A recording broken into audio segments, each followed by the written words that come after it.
Selamat pagi, selamat siang, selamat sore, selamat malam, salam apapun itu di saat kapanpun Anda menonton video ini. Salam sehat buat Anda semua. Ketemu lagi dengan saya pada pembelajaran fisika hari ini.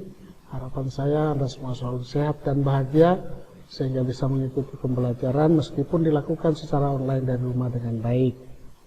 Taati protokol kesehatan jika Anda ingin keluar rumah sehingga kesehatan, keselamatan baik diri Anda sendiri, keluarga dan sesama yang ada di sekitarmu menjadi terjaga dengan baik.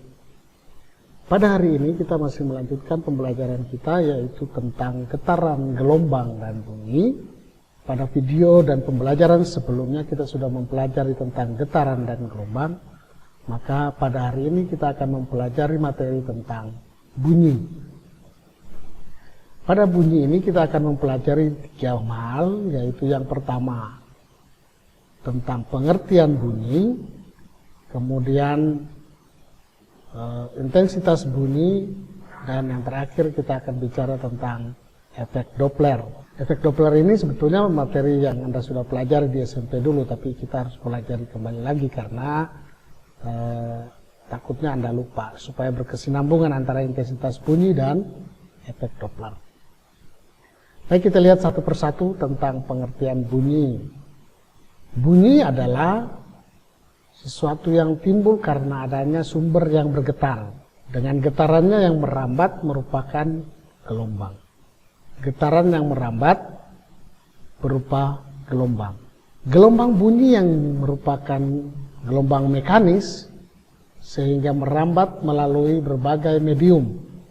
Jadi bunyi hanya bisa merambat kalau ada medium. Di ruang angkasa, Anda pernah melihat mungkin di televisi atau di video-video atau dimanapun, astronot di ruang angkasa itu berbicara melalui gelombang radio, menggunakan gelombang radio. Mengapa? Karena bunyi tidak bisa merambat di ruang hampa udara. Ya, di ruang vakum atau di ruang hampa udara itu bunyi tidak bisa merambat. Maka mereka hanya ngobrol pakai gelombang radio lalu pakai bahasa-bahasa isyarat saja. Nah, bunyi bisa merambat melalui medium berupa zat padat, zat cair, maupun gas atau udara. Gelombang bunyi yang merambat di udara selalu berbentuk gelombang longitudinal. Jadi ada rapatan dan juga ada renggangan. Sehingga kadang-kadang kalau suara kedengaran jelas sekali atau kedengarannya tidak jelas, itu mengapa? Karena gelombang bunyi itu bukan gelombang transversal, tapi gelombang longitudinal berupa rapatan dan renggangan. Seperti ini gambarnya. Jadi misalnya ada garpu tala menghasilkan bunyi, maka bunyi yang dikeluarkan oleh garpu tala disebarkan atau diantar dengan udara melalui gelombang-gelombang ini. Gelombang yang dihasilkan adalah berupa rapatan dan renggangan, sehingga disebut gelombang longitudinal. Kapan bunyi itu bisa terdengar? Bunyi itu bisa terdengar kalau yang pertama ada sumber bunyi dulu. Ya. Ada sumber bunyi, kemudian ada medium perantara, yang mengantar gelombang bunyi tadi menuju ke alat pendengaran. Ya. Menuju ke alat pendengaran. Kalau tidak ada alat pendengaran, mau dengar bunyi dengan apa? Bunyi itu bisa terdengar oleh kita manusia jika frekuensinya berada antara 20 Hz sampai dengan 20.000 Hz.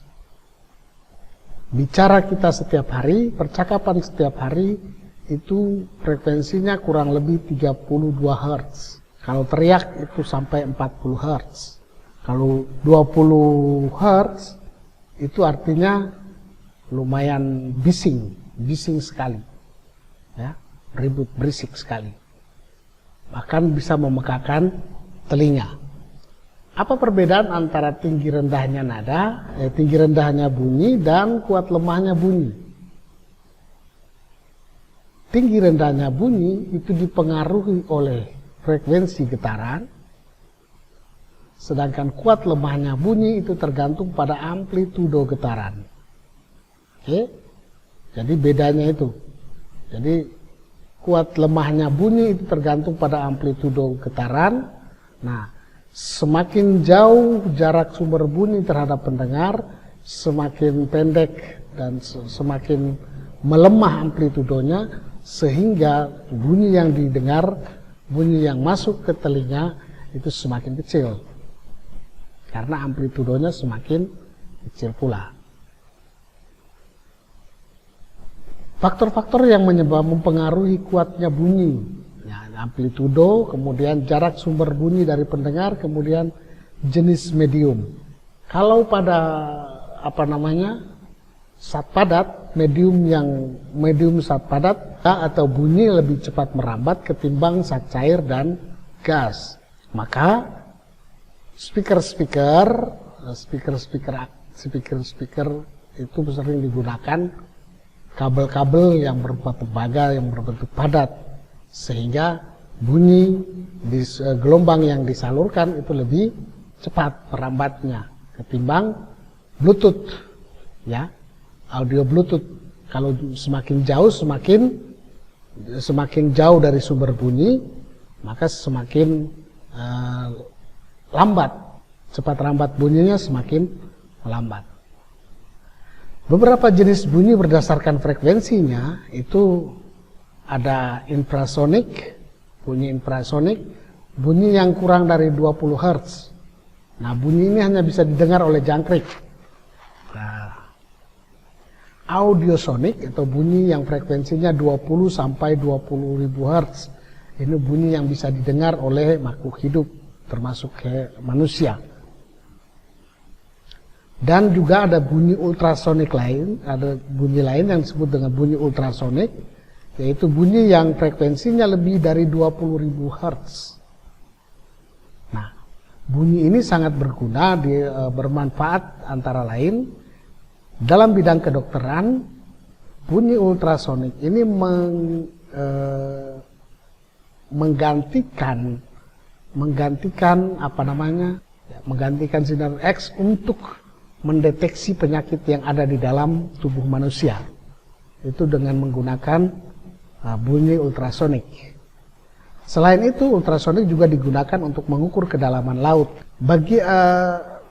Mengapa ultrasonik ini sangat penting, sangat baik digunakan untuk menggantikan sinar X dalam bidang kedokteran? Ada beberapa keunggulan, ada beberapa kelebihan dari sinar ultrasonik untuk menggantikan sinar X ini, antara lain sinar ultrasonik, ya, atau frekuensi ultrasonik, bunyi ultrasonik ini tidak ada efek samping ketimbang dengan sinar X. Kita tahu bahwa sinar X bisa mematikan sel-sel tubuh yang ada di dalam tubuh manusia. Ultrasonik ini juga sering banyak dipakai untuk mengukur atau mengetahui, mendeteksi bayi di dalam rahim ibu sebelum dilahirkan. Dan juga itu yang kedua. Yang ketiga, bunyi ultrasonik ini menunjukkan kedalaman benda di bawah permukaan tubuh 3 dimensi, sedangkan sinar X tidak. Sinar X berupa 2 dimensi, sedangkan sinar ultrasonik itu 3 dimensi. Dia dapat mendeteksi di dalam kedalaman tubuh manusia. Dan juga ultrasonik juga dapat membedakan jaringan-jaringan yang halus dalam tumor, sehingga tumor dapat terdeteksi. Ya. Dengan menggunakan ultrasonik, tumor bisa dapat terdeteksi karena dapat mendeteksi jaringan-jaringan halus, membedakan jaringan-jaringan halus yang ada di dalam tumor. Jadi itu beberapa kelebihan dari sinar ultrasonik dibandingkan dengan sinar X. Kemudian ultrasonik juga digunakan untuk kacamata bagi para tunanetra. Ya, kacamata para tunanetra juga digunakan baik menggunakan sinar bunyi ultrasonik, juga untuk memeriksa kerusakan pada logam. Ini beberapa kegunaan sinar ultrasonik, cahaya bunyi ultrasonik, ya. Yaitu yang pertama saya ulangi, mengukur kedalaman laut, memeriksa bagian tubuh sebagai pengganti sinar X dengan kelebihan-kelebihan yang tadi. Kemudian untuk kacamata tunanetra dan memeriksa kerusakan pada logam. Bagian yang berikut masih dalam pokok besar tentang pengertian dari bunyi. Kita lihat tentang cepat rambat bunyi. Seperti yang tadi kita bahas dari di awal bahwa bunyi merupakan gelombang longitudinal yang dapat merambat melalui medium zat padat, gas atau cair. Cepat rambat gelombang tergantung pada mediumnya, medium apa. Nah, pada umumnya cepat rambat gelombang pada zat padat lebih besar daripada zat cair dan lebih besar juga dari gas. Jadi urutannya seperti ini. Mana yang terbesar antara tiga jenis zat ini? Cepat rambat pada zat padat, cair dan gas, hubungannya seperti ini. Zat padat lebih besar, kemudian urutan yang kedua adalah zat cair, kemudian urutan yang ketiga adalah gas. Secara umum, karena gelombang bunyi ini merupakan gelombang, maka dirumuskan dengan rumus V sama dengan S per T. S per T. Di mana V itu adalah cepat rambat bunyi dalam meter per second, kemudian S itu adalah jarak antara sumber bunyi dan penerima bunyi atau pendengar, ya, jarak antara sumber bunyi dan pendengar, kemudian T ini adalah waktu. Kemudian tadi kita ada bahas sonar bunyi ultrasonik bisa digunakan untuk mengukur kedalaman laut. Nah, untuk mengukur kedalaman laut digunakan persamaan ini. H, ya, dalaman laut sama dengan cepat rambat kali waktu, perbedaan waktu per 2. Nanti kita lihat contoh soalnya sehingga mudahkan Anda untuk memahami. Di mana H itu adalah kedalaman laut, delta T itu adalah waktu yang dibutuhkan setelah sinar bunyi ultrasonik dihasilkan dan kembali lagi ke permukaan, ya. Kemudian V itu adalah cepat rambat gelombang bunyi. Pada masing-masing saat, ya, cepat rambat bunyi kita lihat pada saat padat seperti apa. Pada saat padat, cepat rambat bunyinya tergantung pada modulus Young. Ya, modulus Young itu adalah suatu ketetapan pada saat padat dan massa jenis saat padat itu sendiri. Dan biasanya dirumuskan sebagai berikut. V sama dengan akar dari E per rho, di mana E ini adalah modulus Young. Kemudian V itu adalah cepat rambat bunyi dan rho itu adalah massa jenis. Nah, ini bisa saja saya tulis seperti ini. Ya, persamaan ini bisa ditulis V kuadrat, ya, V kuadrat itu sama dengan E per rho. E per rho. Bisa saja rho sama dengan, dibalik bolak-balik saja, rho sama dengan E per V kuadrat, ya, dan seterusnya.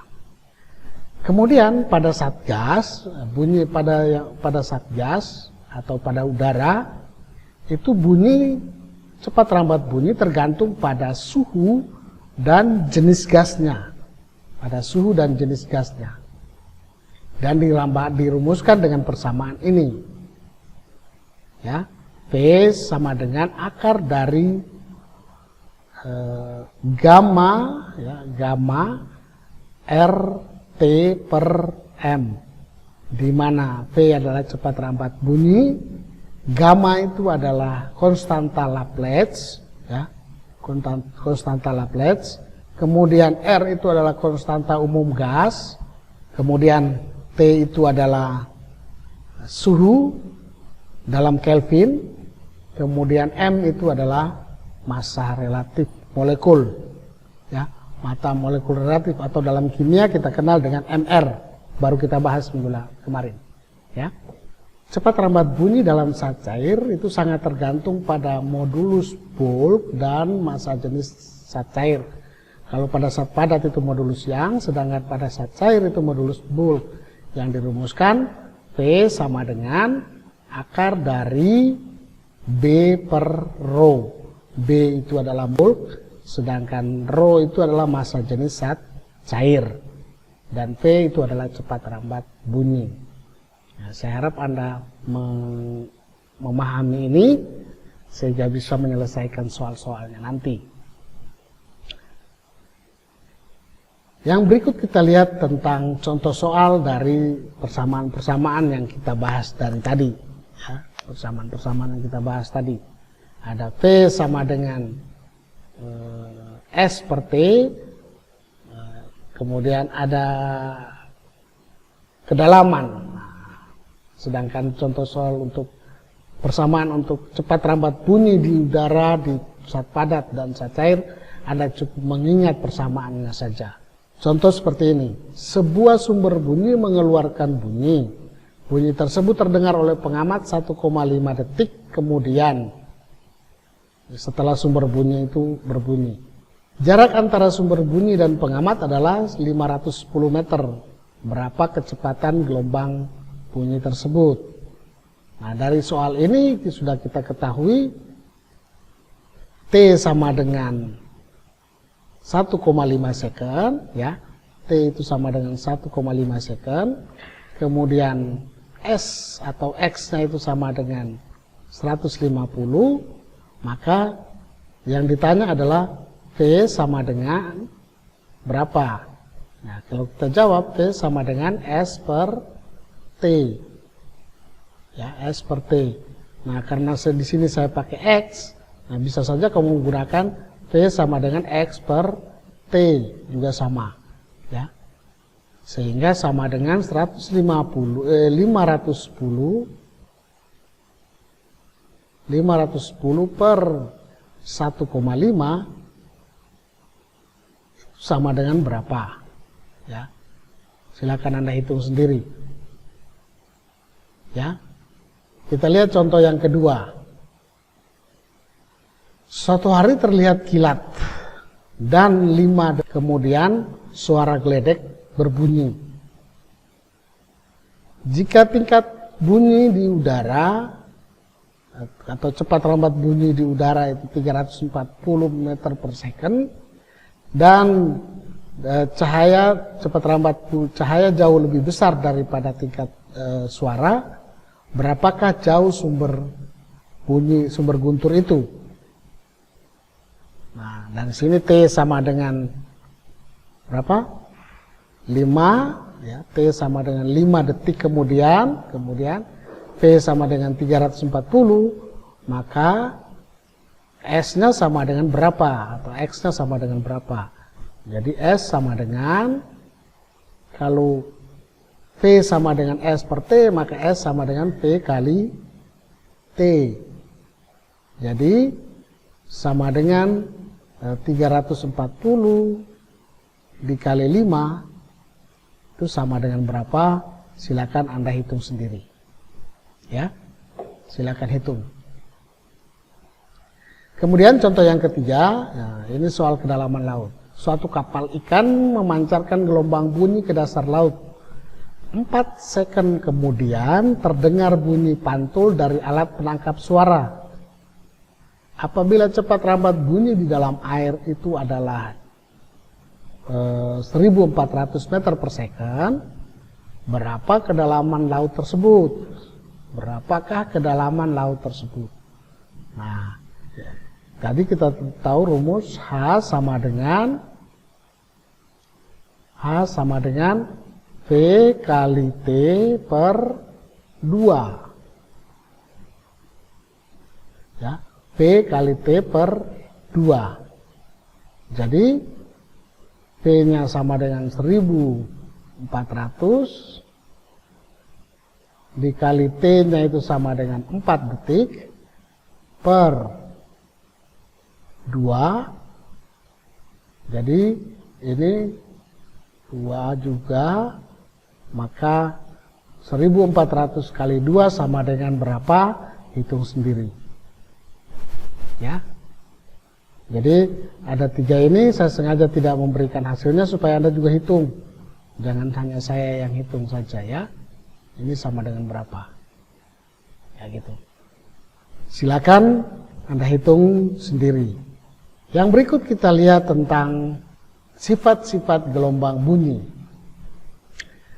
Nah, sebagai gelombang, ya, bunyi yang sebagai gelombang itu mempunyai sifat-sifat yang mirip seperti sifat-sifat gelombang. Bukan mirip, tapi memang sama seperti sifat gelombang yang kita pelajari kemarin.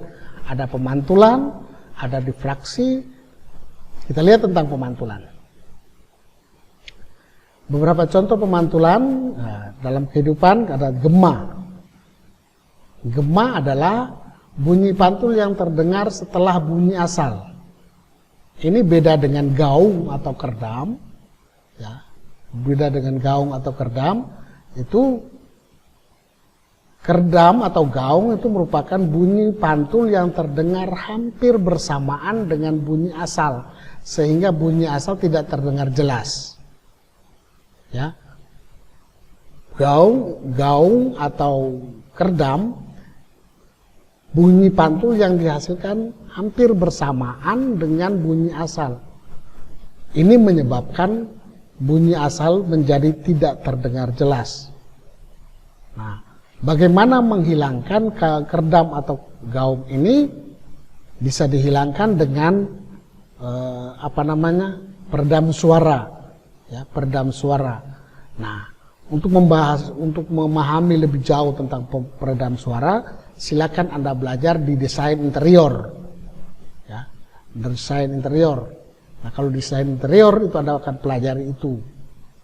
Nah, supaya bisa menghasilkan bunyi yang tidak keluar sampai tidak didengar orang lain di luar. Nah, itu. Nah, manfaat pemantulan bunyi itu ada tabung bicara, ya, merupakan tabung yang terbuat dari logam dengan ujung-ujung yang berbentuk corong. Nah, ini biasa digunakan di kapal-kapal penyeberangan, kapal-kapal laut, untuk mengantisipasi teknologi komunikasinya tidak berjalan. Nah, kalau teknologi komunikasinya tidak berjalan, mereka menggunakan tabung bicara ini, ya, atau angin yang kencang sehingga pembicaraan antara kru kapal tidak terdengar, mereka menggunakan itu tabung bicara. Kemudian ada stetoskop, alat-alat kedokteran yang digunakan untuk mendeteksi pernapasan atau detak jantung pasien. Nah, ini manfaat dari pemantulan bunyi. Kemudian pembiasan bunyi. Nah, ini Anda lihat ini, masih ingat gambar ini kemarin, ketika bunyi datang dari medium yang kurang rapat ke medium yang lebih rapat, maka bunyi gelombang akan dibiaskan itu mendekati garis normal. Sedangkan jika dari medium rapat ke medium yang kurang rapat, maka dibiaskan menjauhi garis normal. Pembiasan bunyi ini, ya, sifat dari pembiasan bunyi ini dapat menerangkan mengapa pada malam hari suara lebih terdengar jelas ketimbang pada siang hari. Ya, mengapa malam hari suara lebih jelas daripada siang hari? Nah, dijelaskan melalui pembiasan bunyi ini. Ini ada gambar keadaan pada siang hari yang bagian atas dan keadaan pada malam hari bagian bawah.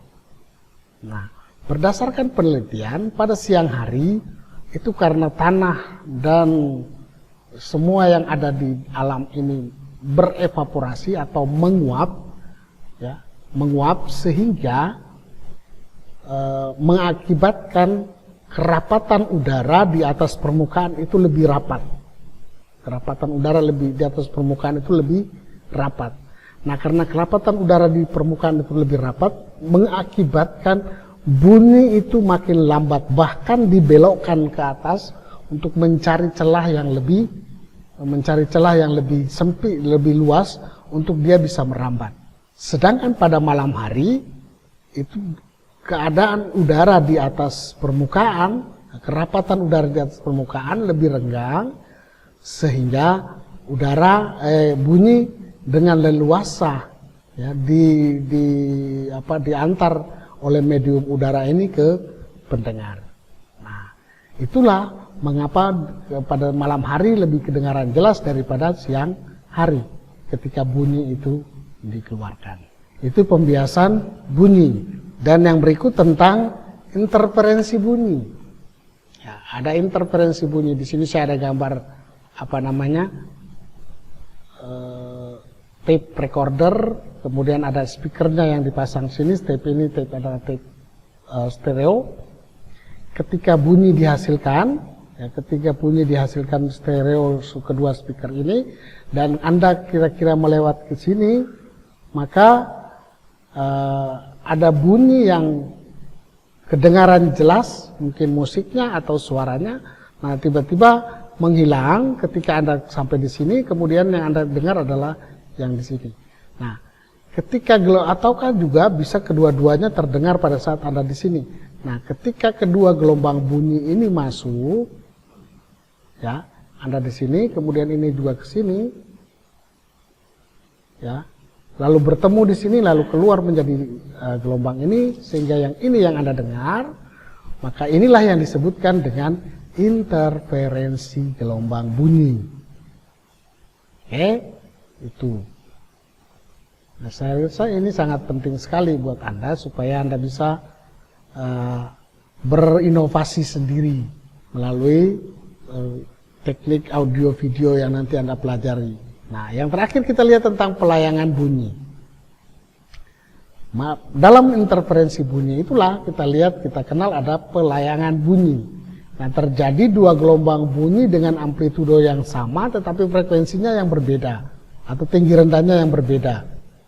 Kuat bunyinya sama tapi tinggi rendahnya berbeda, frekuensinya berbeda yang masuk ke telinga, sehingga kita dengar ada yang suara yang kecil tapi ada juga suara yang besar. Nah, dua-duanya terdengar sekaligus. Nah, itu namanya pelayangan bunyi. Jika frekuensi gelombang bunyi tersebut adalah F1 dan F2, maka secara matematis pelayangan bunyi itu dirumuskan sebagai berikut, seperti ini. Ya. Frekuensi bunyi akhir yang dihasilkan adalah ini. Harga mutlak dari F2 dikurangi F1. Ya. Harga mutlak dari F2 dikurangi F1. Jadi kalau misalnya hasil pengurangan itu negatif, dia tetap positif. Misalnya frekuensi bunyi A itu adalah 1000 Hz. 1000 Hz. Kemudian frekuensi yang kedua itu adalah 800 Hz. Ya, ini F1, ini F2, F2-nya 800 Hz. Maka frekuensi pelayangannya atau delta F itu sama dengan, atau bisa juga pakai FL, frekuensi layang. Itu sama dengan 800 kurang 1000. 800 kurang 1000 itu kan sama dengan minus 200. Tapi di sini dia minta harga mutlak.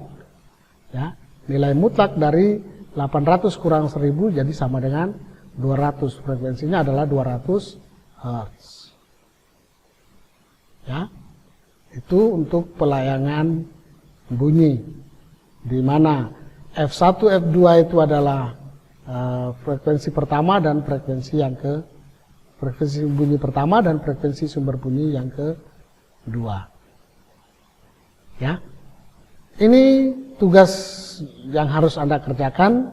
Silakan kerjakan di buku catatan Anda, foto atau scan dan kirimkan dalam bentuk file PDF, atau Words, bukan file JPEG atau file gambar, bukan, karena akan mempersulit kita waktu mengkoreksinya.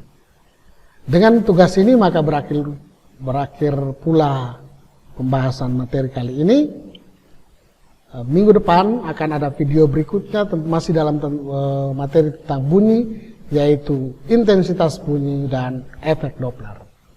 Sampai jumpa, salam sehat dan tetap semangat.